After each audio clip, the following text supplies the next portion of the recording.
The following podcast is taken from a live broadcast on Inspire FM.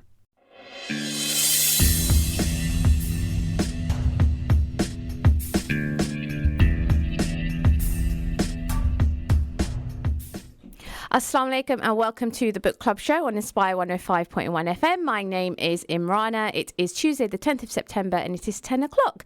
I hope you are having a wonderful morning so far. A bit more brighter today, which is always nice. I think in September, well, we're already on the 10th of September. So we're going to go straight over to a nasheed by Maher Zain. So enjoy and I will be back with you in a few moments.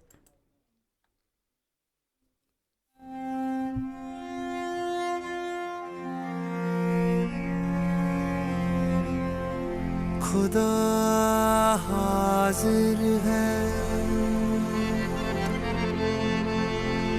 खुदा मौजूद है खुदा मालिकी यौमिद्दीन है खुदा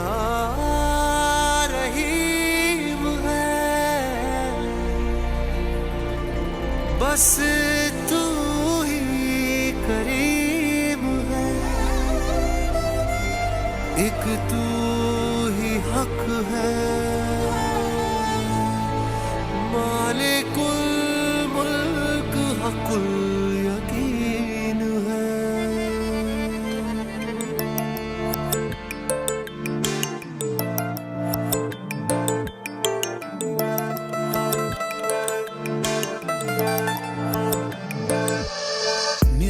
Faces around the world, but one thing is the same. In their eyes I can see light calling out your name. हर दिन हर रात में कई मौजज़ात हैं हर ज़र्रे में छुपी कई कायनात हैं In your light I can feel your love. It's all that I your voice deep inside of me या खुदा तू इब्तिदा तू इंतहा सजदे में तू दुआ में तू बस तू ही मेरी पनाह ला इलाहा इल्लल्लाह ला इलाहा इल्लल्लाह ला इलाहा इल्लल्लाह मुहम्मदुर रसूलुल्लाह ला इलाहा इल्लल्लाह ला इलाहा इल्लल्लाह ला इलाहा इल्लल्लाह मुहम्मदुर रसूलुल्लाह ला इलाहा इल्लल्लाह ला इलाहा इल्लल्लाह ला इलाहा इल्लल्लाह मुहम्मदुर रसूलुल्लाह ला इलाहा इल्लल्लाह ला इलाहा इल्लल्लाह ला इलाहा इल्लल्लाह मुहम्मदुर रसूलुल्लाह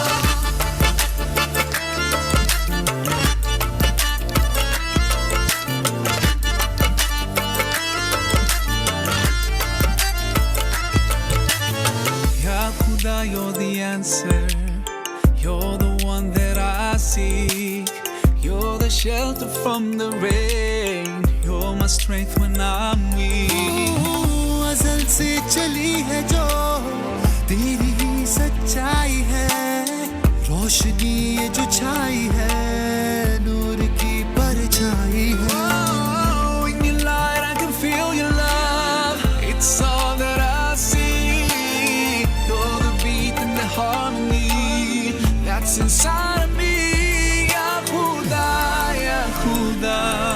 tu ibtida tu intaha sajde mein tu dua mein tu bas tu hi meri panah ya khuda tu ibtida tu intaha sajde mein tu dua mein tu bas tu hi meri panah la ilaha illallah la ilaha illallah la ilaha illallah muhammadur rasulullah la ilaha illallah la ilaha illallah la ilaha illallah muhammadur rasulullah la ilaha illallah la ilaha illallah la ilaha illallah muhammadur rasulullah la ilaha illallah la ilaha illallah la ilaha illallah la ilaha illallah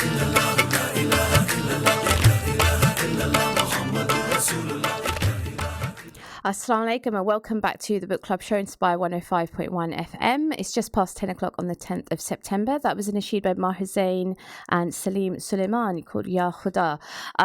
Mainly, I think I was choosing that because obviously we are on, well, many of us might be on the day of Ashura and kind of really thinking a little bit about kind of prophetic stories and all the blessings that I guess that Allah showers upon us, I mean, obviously on a daily basis, but these reminders are always beautiful and to keep in mind. And today we have a special show. So we're going to, the theme is basically children's stories and everything about children, which actually I'm coming to think, I spend a lot of time talking about kids and things because I'm a mum, also a teacher, also working with young people. So it seems quite apt. But also the main reason being we have an amazing an event taking place at Wardown Park on Saturday called the Children's Peace Party. So this is part of a wider program called People Power Passion, and you might have already heard a few things that have been going on. I think they've had, if I'm correct, 3 or 4 shows or kind of events already. The last one was actually with a local arts organisation called Revolution Arts, which is called Justice 39, which was working with young people and giving them a platform really to voice the things that are important to them. But I'm joined in the studio by 2 special guests who are part of this programme of the Children's Peace Party. We have Mary Hearne, who is the artistic... Oh, I've forgotten. Was it Associate artist. Yes. Thank you very much for correcting me. And then we have Moriam Grillo, who is the participation producer. Assalamu alaikum and hello. Hello. How are you this morning? Yeah, good. Good, fantastic.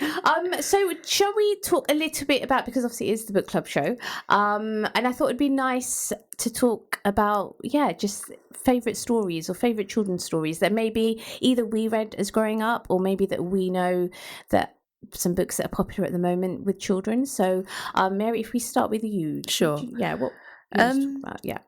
So when I was thinking of my favourite stories as a child, there was a very common theme. They were all cat related. Yes.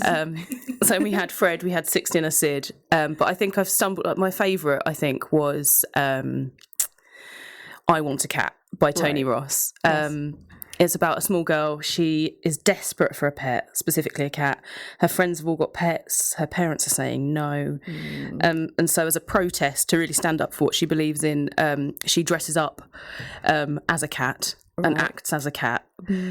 So she's at school, sleeping behind the blackboard, not coming out for a saucer of milk, eating raw fish under the table at a restaurant. Yeah. So she's really stubborn. She wants her cat. Yeah. I think finally her parents do snap. They get her a kitten. The parents go to her room to say, look, we've got you a lovely new kitten. She answers the door, says woof, and is now dressed as a dog.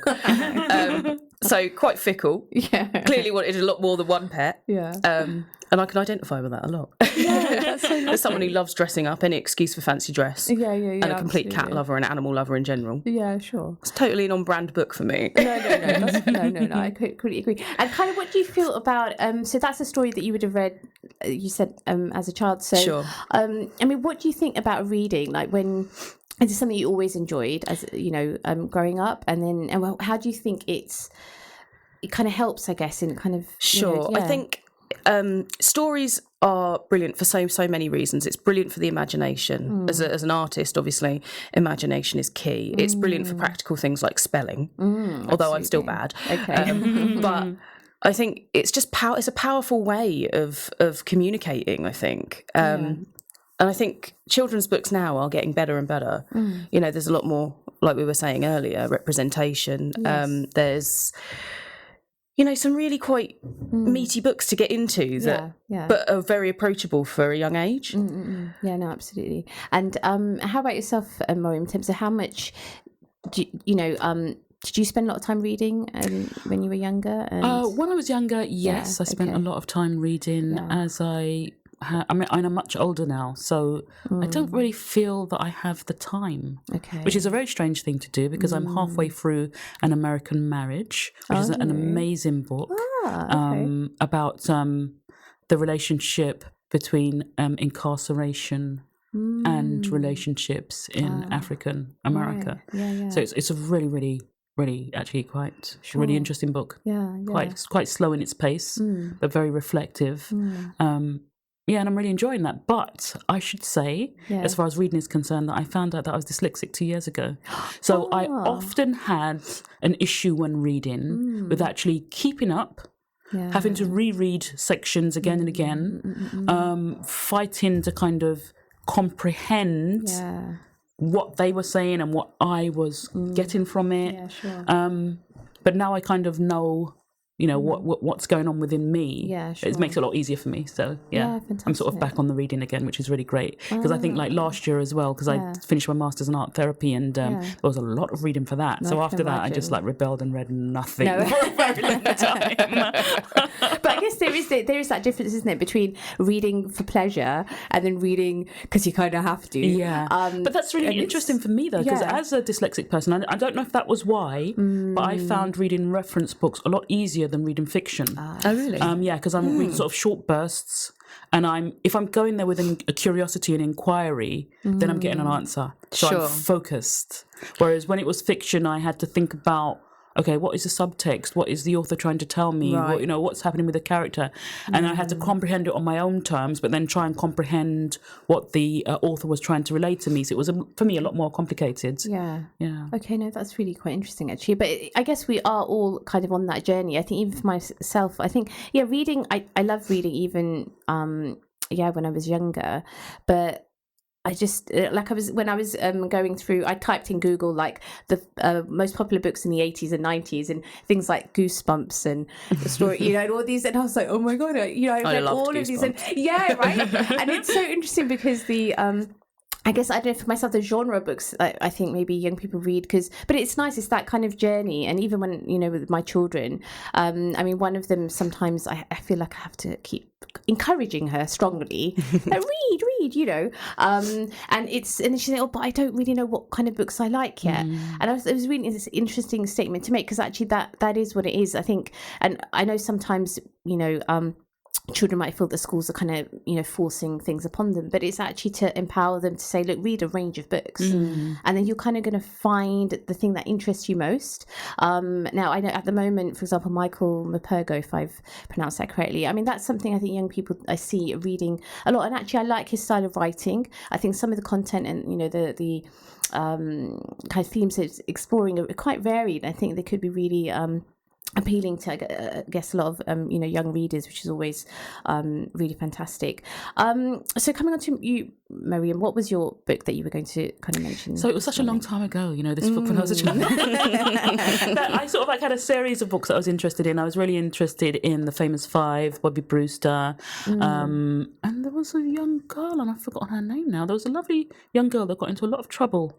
I used to like reading her books. Can't remember what. Doesn't sound like anyone we know. What was her name? I think my name might have been Shirley, but I'm trying to think of what the books were called. But the character was called Shirley. Okay. But she always got into a lot of trouble, and it was quite fun to kind of watch her kind of get out of it. Is that because you related? Is that because you related to what was going? Possibly. Obviously, wouldn't coming have thought so at the time. Because that was nice. But for my children, they like to read things like Oh Dear. Oh Dear was a favourite that went through all of my 4 children, and The Tiger That Came to Tea was phenomenally popular. So then even when my granddaughter came along, we used to read that to her. But now I'm not saying that there hasn't been books based on representation before, but I guess I got to a point in my life where I got a bit bored of not seeing myself anywhere or people like me. So that became something that was really important. And there was a book called Happy to be Nappy, which is about natural, hair, natural black hair. And so my middle daughter especially really likes that one.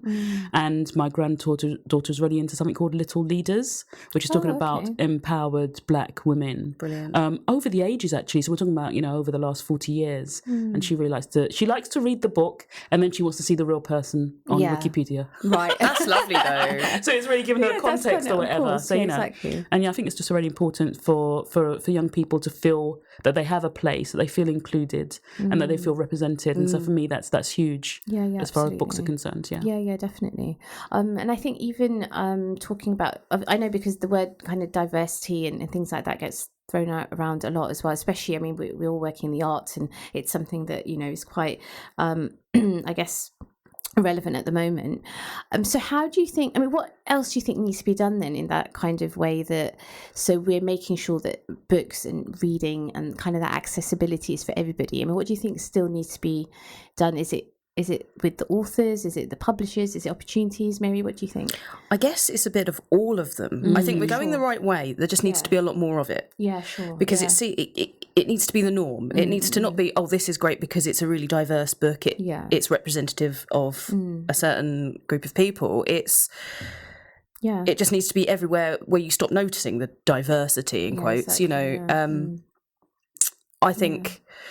I think it falls with writers, authors, and publishers. I think it's a bit of everything. Yeah, sure. I do think that maybe the books are being written, whether they're being picked up by publishers, I don't know. Yeah, sure, exactly. But yeah. And how about yourself? I just feel there's a bit of a politics sometimes, isn't there? Sure. Where there's either a trend or an idea that is pushed forward. And so for me, as an individual feeling often on the periphery, it's quite interesting to see the stories that are pushed forward and urged forwards. Sure. And I remember when my children, my oldest children were really young. I mean, this is like 25, 20 years ago. And you go into a bookshop and you're looking for a representational book, but it doesn't exist. And then the argument is, well, if we did that, they wouldn't sell very well because, we're still considered a minority or whatever. Yeah. And perhaps other people are not interested in those stories. But for me, it's about the person, it's about the human. So it's about, it's about having a broader perspective and a more diverse way of thinking, I think. Absolutely. And I think as far as publishers are concerned and things like that, I don't know if maybe that's on trend now, maybe. But at the time, it didn't feel like it was, and that was an issue. Yeah. Exactly. And also, why wouldn't a little white girl want to pick up a book about a little black girl? Well, there you go. Why would they not? Exactly. Exactly. It doesn't have to be representative of the person reading it necessarily. It's representative of experience. It's about imagination. It's about things like that. Your friends, whoever. Exactly. Yeah, exactly. Yeah. No, that's such a good point. Actually, the fact that because that's it. We're become so pigeonholed in ways that we think, and actually requires a lot of, I guess, kind of positive and what's the word I'm looking for? Proactive, I think. We just need to be really proactive in knowing that there's this kind of system that is existing at the moment and what we can do to kind of, I mean, I hate to use the word challenge, it's not really that, but it is about breaking away from what's considered the default and norm, I guess. Right, exactly. So, I think that's such an important conversation to have. So, Moriam, you mentioned obviously earlier the fact that you've just finished your studies in art therapy. Well, congratulations. Thank you. So how do you feel in terms of, I know you mentioned reading, but what kind of link is it? Like, do you, for example, now that you've kind of got that in terms of a qualification, in terms of, an amazing achievement, how would that link into, would you read more of different books, or would it be, how does that inform, I guess, what your current practice is in terms of artistic practice? So I would read more theory in regards to the art therapy. But what's really interesting for me, and I was talking to somebody about it yesterday, listening to conversation and therefore in a book thinking about a character analysis, for me, it runs a bit deeper. Yeah, sure. So I was talking to a friend yesterday and I was saying it's really interesting when you listen to conversations that people are often reflecting or exposing what's going on inside themselves. So this idea of their own internal conflict. Sure. So she had mentioned that she had a bad experience, but she was being very optimistic about it.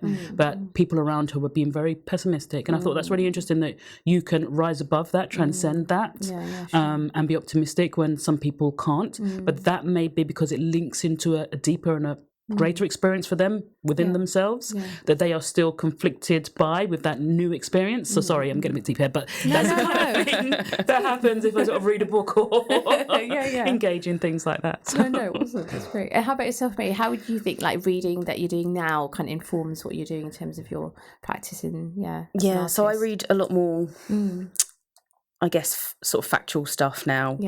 I guess working within the arts, there's always, I'm terrible at not reading enough sort of fiction, which I guess surprises me in some ways because, I love it and I do sit down and read it, but it's just I don't know, I feel like it will conflict maybe too much with what I'm working on at the same time. I don't have enough headspace for that many stories. I don't know, I think that's probably just a problem of mine. But more factual stuff that maybe informs my decisions with regards to the sort of community work that I do. Is probably more along the lines of what I read. And for our listeners who are listening today, what could you give a bit more kind of insight into what it is you actually do in terms of your artistic practice? Sure. Yeah. So I work primarily in community arts. I do a lot of workshop facilitation. I sort of started my career working with people with sort of isolation issues or mental health issues, drug and alcohol problems. And have sort of moved on slightly from that to start working with younger children and engaging children from different backgrounds that aren't necessarily engaged with the arts. So that can be through craft, it can be through sort of painting workshops, collage workshops. But it's almost the art form is slightly secondary to that. It's more about the experience that they are gaining from that and engaging in larger events because of having that kind of, I don't know, almost taster session of something that they've been involved with. Sure. Yeah. Okay. Oh no, that's brilliant. And how about yourself, Moriam? Could you maybe? So current work at the moment. Yeah, exactly. Yeah. People Power Passion has taken over my life. But anyway, well, so my current work is, so I've got two strands, the art therapy and again the arts itself, which sometimes is commissioned work by myself, but often is kind of community-based participation. So the art therapy is very much, again, very similar to you, Mary, working with vulnerable groups. My sort of focus area is women that have experienced trauma. So I'll use art to create a safe space. And again, like Mary, use the art making as a process to begin to explore deeper aspects of themselves, their experience. So it's an opportunity to express, but it's the beauty of art therapy is that there's not a need for words. Because often with talking therapy, the person may feel pressured to find the words, and actually, are they always there is the question, especially with trauma. There's probably more feeling than there is, the words to express that. So as far as my community participation work, it kind of feeds off of that because, again, as Mary said, the process of art making and creating these experiences has a therapeutic aspect in itself.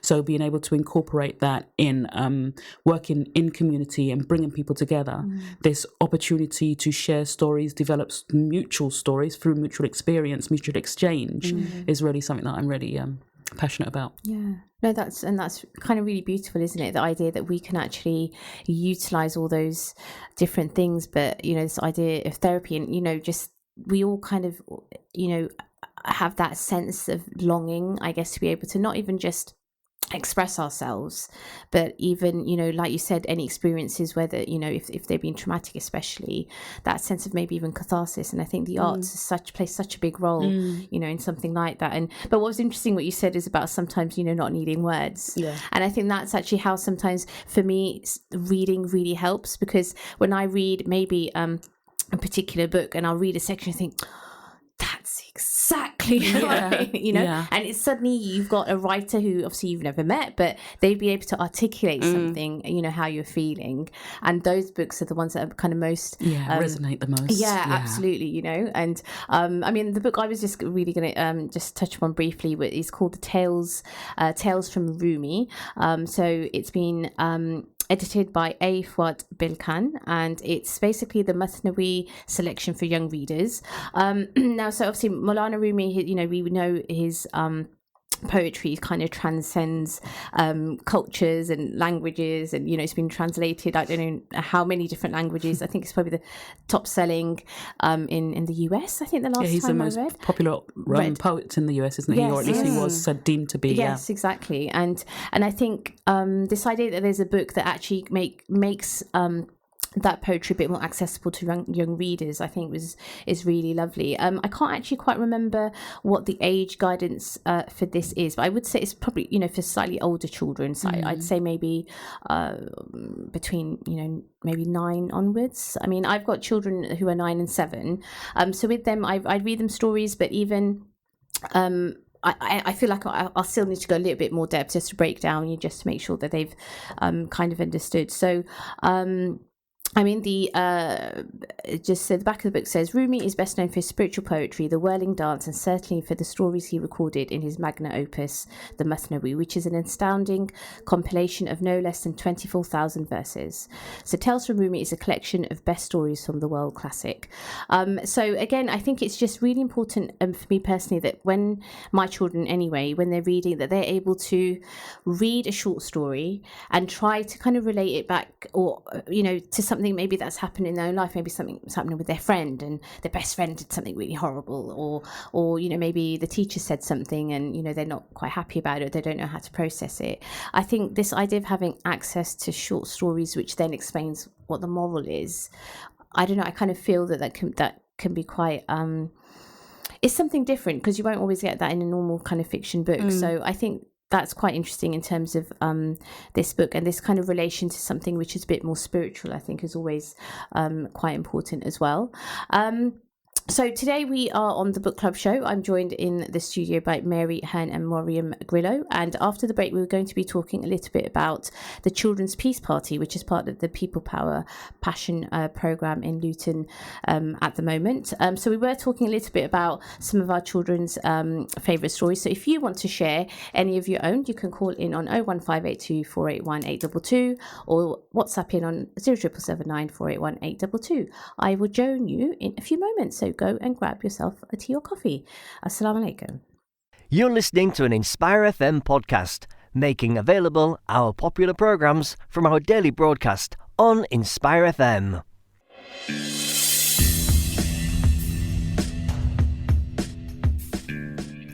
Assalamu alaikum and welcome back to the Book Club Show, Inspire 105.1 FM. My name is Imrana Mahmood. It is 10:30 on Tuesday, the 10th of September. So we were talking just a little bit before the break, I was, about the book I have chosen for today's show, which is Tales from Rumi, which is a Masnavi selection for young readers.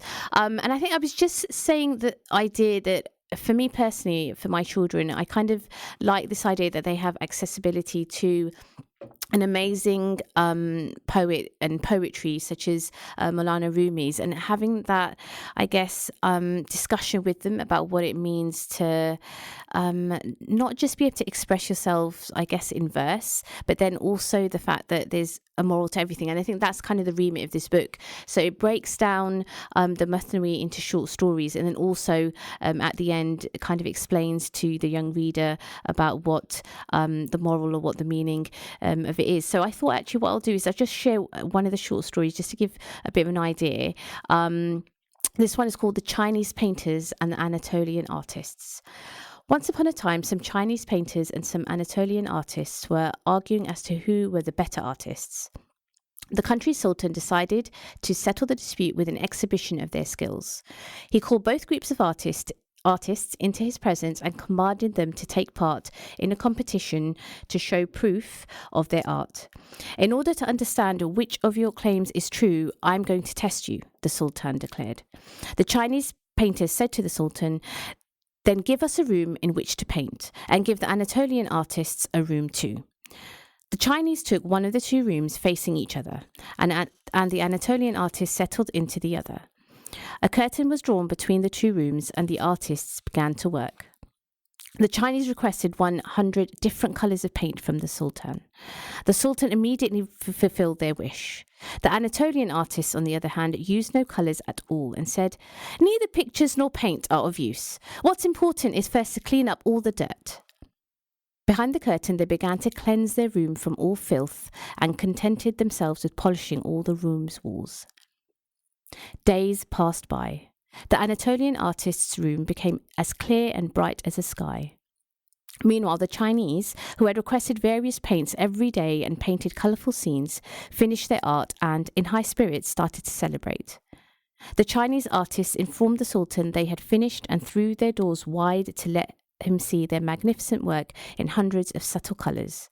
The Sultan marvelled at the fascinating beauty of their wall paintings. Then he entered the Anatolian artist's room opposite.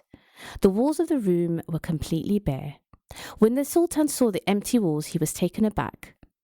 However, when the Anatolian artist removed the curtain separating their room from that of the Chinese, all the paintings on the opposite wall were suddenly reflected onto their polished wall. The Sultan saw all the paintings he had seen in the room of the Chinese artists. Only here, they were shinier and more animated. The reflection, with the sunlight playing and dancing on it, made the manifold variety of the Chinese colours more delicate and beautiful. Amazed by the artistry he saw, the Sultan said, "Of course, these paintings are more beautiful and alluring," and he declared the Anatolian artists the winners of the competition. Know this, the walls are like the heart. It must be purified like an unspotted mirror which takes and reflects infinite images. If the heart is pure, it can receive an endless variety of shades and hues. Then its true nature, in all its spaciousness and fullness, will shine forth. Those who polish their hearts are saved from smell and colour. They witness beauty with every breath without pause. So what should we make of that, Moriam, if I come to you first? Well, it's about polishing one's heart in order for the beauty of the world to be reflected. The games of all. Yeah. Sure. Yeah, purification. Yeah, Kind of exactly. Purification, yeah. Yeah, Mary, how about yourself? Similar, yeah, absolutely. Yeah. It's being true to yourself, I guess. Yeah, as well. exactly. Yeah, that's right. And I think that's kind of and I think that's kind of, for me, when I'm sharing that story with my girls, and obviously because it is for young readers, that they're able to read it themselves. And actually what I should have done now is not read the moral straight away. But so what I do with the girls is we read the story. I then ask them what they make of it and what they think, and try to. And sometimes they've kind of got it and they're able to articulate its meaning. Sometimes they don't. It's completely the wrong end of the stick sometimes, some of the stories. But it's nice to be able to have that discussion, that conversation, with them, and then say, okay, well, this is what, the meaning you can take from it.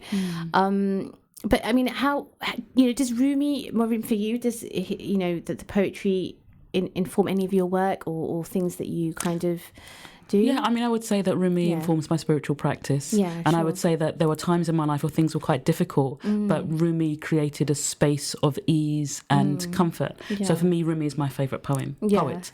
And actually, at one point, I had a campaign called Make Room for Rumi. So I said, I'd give Rumi poems out and say, make room for Rumi, and things like that. So, so I think he's amazing. Yeah. I love that, Make Room for Rumi. We need to bring that back. We'll bring that back. Yeah, I think so. How about yourself, Mary? Do you think kind of this aspect of spirituality or whatever we kind of want to label it, does that feed into any of the work that you do in terms of an artist? I guess so. I think for people that I work with, spirituality can be so important to them, and knowing that you have some kind of purpose, whether that be through religion, through just anything, having that purpose, having that reason to get up in the morning makes such a difference. Having a routine makes such a difference to people's recovery and people having their worth, their self-worth that they really should have and hold. It really means that they can continue on that path of recovery. Yeah, absolutely. And I think that's what's really beautiful about it, because it is really about the journey, isn't it? It's about maybe what maybe you've gone through and how you kind of respond to that, and where you find that solace, I think, is really important. And that, again, just coming back to, I guess, why for me as well, reading really helps. Depending on maybe what I'm going through or what I'm any situation I am in, I can dip into a certain book, but Rumi's poetry is definitely one. I know I can probably pick something up or just read a quote or something, and it will really kind of bring home how I'm feeling. And I think that in itself, obviously we're talking about therapy is actually quite therapeutic and it does help. So now, kind of linking back all of this, because we've talked a little bit obviously about our children's stories and kind of the importance of that accessibility for children.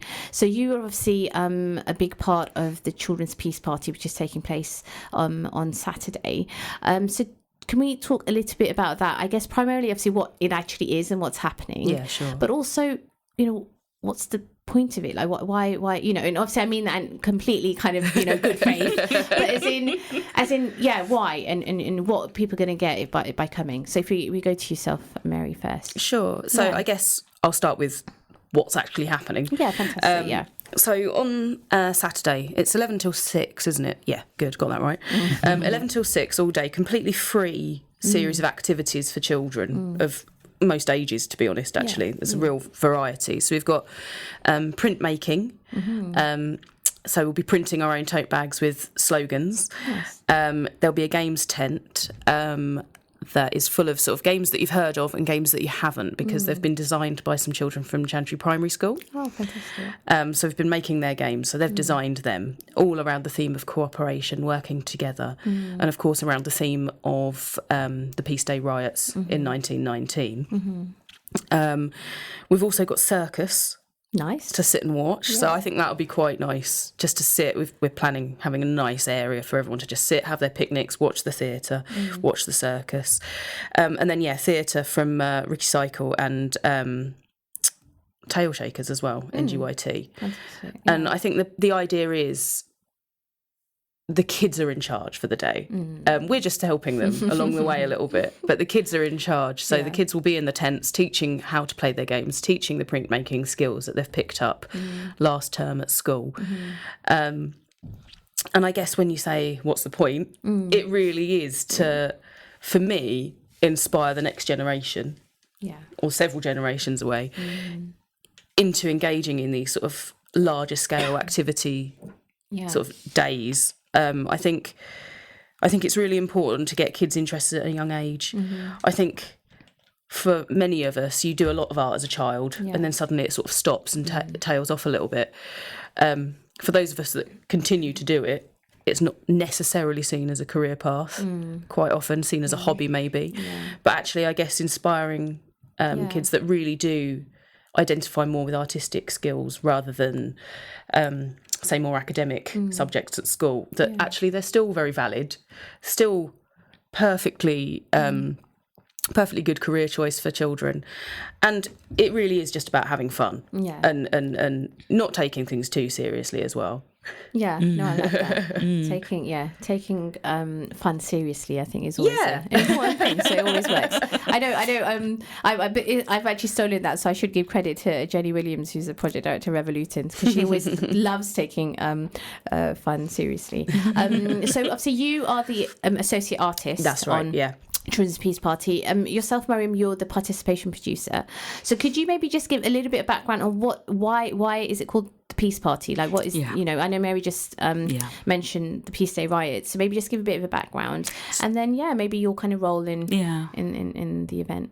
So this is 100 days, 100 years commemorating the Peace Day riots in 1919. So that's why we're doing it now in August. That's why we're doing it in 2019. That's why it's taking place in Luton. Peace Day riots happened in 1919 after the First World War across the country. We know in Luton that the town hall was burnt down. We know that there were riots in St George's Square. We also know that there was a children's peace party that happened in Luton Hoo. So this is to sort of commemorate that action, to know that the children were involved in the Peace Day riots 100 years ago, and then to bring it into present time. We're working with children about democracy, the idea of peace in 2019. What does that mean to them? So a lot of the workshops that Mary was involved in was about kind of engaging with the children with those themes in mind. Why are we doing a commemoration of the Peace Day riots in 2019? That's part of Luton's pilot year of culture. So they are now, their pilot year for City of Culture bid in 2025. So there's a kind of bigger and broader vision for the town in relation to that. And this sits really well in it, and is a way of engaging communities far and wide within the town to bring together people from all walks of life. Fantastic. No, I mean, I think it's going to, it sounds like it's going to be a really beautiful, kind of meaningful event, in the sense, like you said, it's just about getting together, having fun, and having the opportunity to try out different things. So you mentioned printmaking, and then there's probably going to be a bit of, so Ricky Cycle, obviously, with Aaron, is about recycling. It's like a theatre show, isn't it? So, no, I mean, that's fantastic. So in all of this idea that obviously, we've spoken quite a lot about the arts and, the different types, I guess, of art that we can engage in.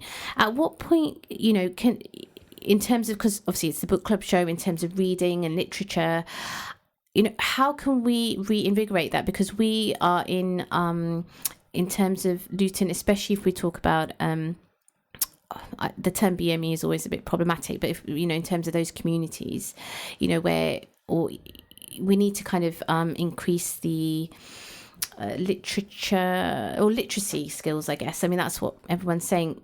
How can we do that through the arts, you know, in terms of, do we just need to encourage reading, or does it not have to even be about books? Can it be done in different ways? Well, I guess it can be storytelling, really, isn't Absolutely. it? I mean, we've got Forum Theatre as part of what's been done at the Peace Party this weekend. Yeah. And so in Chantry School, Mary worked with games and printing with the children there. And in Whitefield, Academy, Primary Academy, Young Suk, who is artist lead on this project, worked with some of the children there to create Forum Theatre. So it's more immersive theatre where they devised the stories. The stories were based around democracy. I think it's called Tea with the Queen or something like that, isn't it? Birthday Party for the Queen? The Queen's Peace like Party. There you go. Thank you very much. And so it's very much about kind of coming together and creating stories. And I think it links back to what I was saying earlier on about often when we speak from ourselves, we actually make clear what's going on inside of ourselves, our internal worlds. So with something like theatre, it's very easy for young children to then bring out their personal themes, things that are much more important to them. So they will be leading the Forum Theatre at the Peace Party on the weekend for children, but it'll be immersive so that children within the audience can then actually become part of the performance. But that is a wonderful way, I believe, of developing literacy, because it's about being vocal, being articulate, exploring expression, development of words, development of ideas. So literacy for me is more than the printed page. The printed page is what brings it to life within oneself and outside of oneself. And I remember that the poet laureate, I think last year, said that, you know, we must use the air. We must use the air to transmit our truths, our imagination, our stories. And that's what's going to happen at the Peace Party on Saturday. So please come along. Yeah, no, that's a beautiful kind of concept, actually. And it's true. I think, you know, when we talk about even books, in essence, they are stories, aren't they? So whether they're about cats, as Mary was talking earlier, or you know, it's just, it's what brings your kind of imagination. Well, imagination is brought to life, isn't it? I mean, I was literally asking just last night, my daughter said, oh, you know, tomorrow I'm going to be on the book club show and I want to talk about children's stories. What's your favourite story and why? And she mentioned, I can't remember the title, something about fairies. And she said, and that's actually what she said, is that it helps my imagination. Yeah. See, that's lovely. Just, isn't it? Yeah. Because Layla was really into the fairies books. I mean, there are about 30 or 40 of them, you know. There's a fairy for everything, you know. Exactly. A tea fairy, a flower fairy, you know. That's right. But it is incredible. No, exactly. You know, it's real. And it links back into Rumi and this whole idea of metaphysical, the kind of what's there and what's not there. So it's fantastic. Yeah, no, absolutely. And I think this is what, and even like you said, the event today, and it's so nice to know that there's been so much work already happening with young people in order to, you know, create what's going to be there on the day. You know, even the games, I think, is a fantastic idea. I mean, that's key for us with projects such as this, because I mean, you know, you've created a very invested audience already, because they are so excited. And I'd love to say, you know, the kids from Chantry have been, you know, brilliant, consistently brilliant that we've worked with from both groups.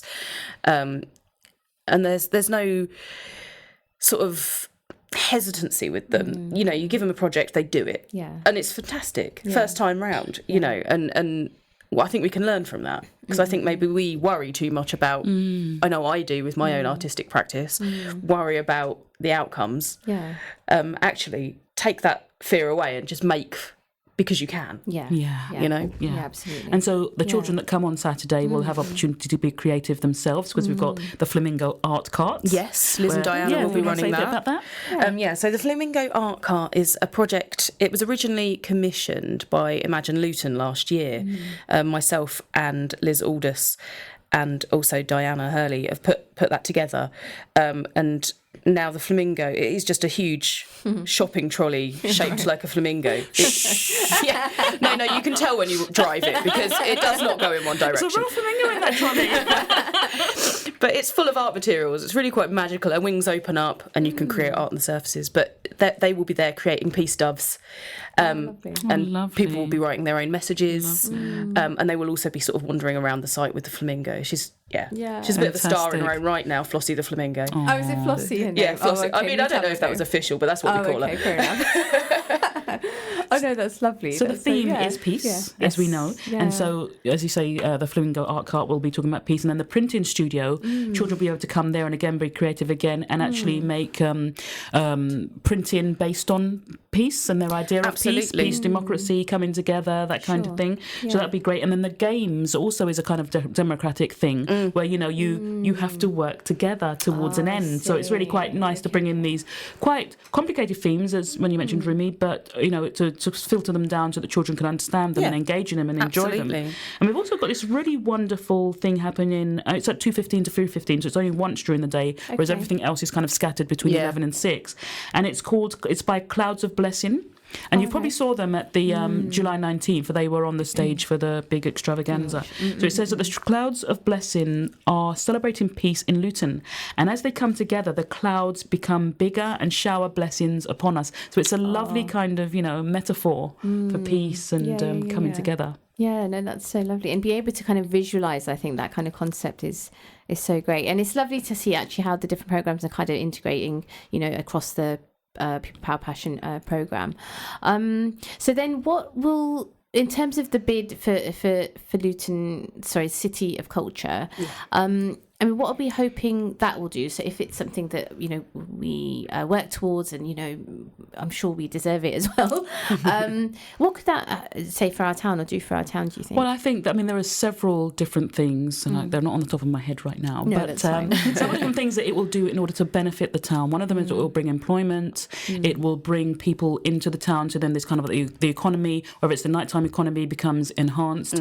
Also, it will develop mental health well-being, so that will be kind of optimised because people will feel better about themselves, better about the town, civic pride, that kind of thing. So it's really about creating opportunities for local people, a better and brighter future for young people, especially in the creative industry, because there is this intention to, as Mary is example to that, take local artists to work with lead artists, as you're working with Young Suk, and to develop their practice so that actually for that City of Culture bid, they can then be the lead artists from the town that actually, you know, initiate creativity. So there's a lot of kind of scope for development, skills development within the town for local people, for children as well, and employment and employability, and just so it's a great initiative, really. Yeah, sure. And how do you think your journey has been, Mary? Obviously you've been associate artist, but for you then, as Moriam saying that, you know, in terms of future, having been involved in this, and you know, what would be next, do you think? I think that's it, just bigger and better. So for this project, I've been very lucky. My lead artists have been fabulous and have really let me have free rein on certain things that I've been working on. But it's pulling in talent from different places. So all the associate and trainees that have worked on this programme as a whole, the People Power Passion programme as a whole, I think it'll be amazing to all work together as lead artists, because we have such a wide skill set, which we're only going to grow on over the next few years, which means that for projects we can probably create everything pretty much in-house in terms of using local talent. And fostering that local talent. And then and keeping it rolling so that people that are maybe at the very, very beginnings of their career will be in a position I'm in now. And it will create a sort of legacy, I think is really important, actually. No, that's I completely echo that sentiment. And how do you think that will help in terms of, I know with, you know, across this, not just Luton, it's across the UK, and this idea, we know there's kind of funding cuts to creative subjects and things like that, and even libraries. And so what can we do then as I mean, I guess as artists, but just as community members, and what can we do to ensure that, you know, you were talking earlier, Mary, about inspiring the next generation or generations, in terms of this, having that access to, you know, literature specifically, you know, whether that's through books, like you said, you know, that it doesn't have to be the written word, it could just be, you know, through stories, but how do we ensure that legacy? So something like the Peace Party or anything that, to be honest, you know, any organisations that are doing, how do you think maintain that, Moriam, in terms of long term? I think that the landscape is changing, the creative landscape is changing, and part of that change is because of the cuts. But I think that we have to be creative about that, kind of using our imagination, because even in libraries being cut, we still have digital access to books, and which is probably cheaper for libraries to bring on board, actually, as far as loaning them out is concerned. But I think as far as being creative is, we have to think about new ways of doing that. And I think for ourselves as local artists in Luton, funding's not always there, but the drive and the ambition and the imagination is. So then we've found ways of making sure that things happen, and it's about, I guess, bringing on the organisations or the funders that actually have the money to make that move faster and quicker, and to be on board with our ideas. How we can do that, I mean, how long as a piece of string, there isn't one particular answer to that question. But I think it's basically about maintaining a level of ambition and imagination that means that actually whatever you're confronted with, you can find a way of resolving it and actually making things happen. Absolutely, staying flexible as well with your plans. Yes, exactly. Yeah, no, I think that's so important. I think it's and that's why programs like this, obviously, I guess it's a reason why we're doing the work that we do, and I mean reason behind why there's the book club show, and the reason why there's the Ramana book club, and this idea that we need to always create those opportunities, because we know that, I mean, how we started off saying this, we sometimes feel we don't have the time to read, or maybe we're reading more factual books and we would love to read, more fiction. But it is about this notion of, I think, of time as well, or timelessness. And actually, at what point do we say, no, I do need to make that time. I need to make that time, maybe, to read, or and when I say read, I mean, because we know there's audiobooks, or like you said, in kind of digital kind of accessibility to those things.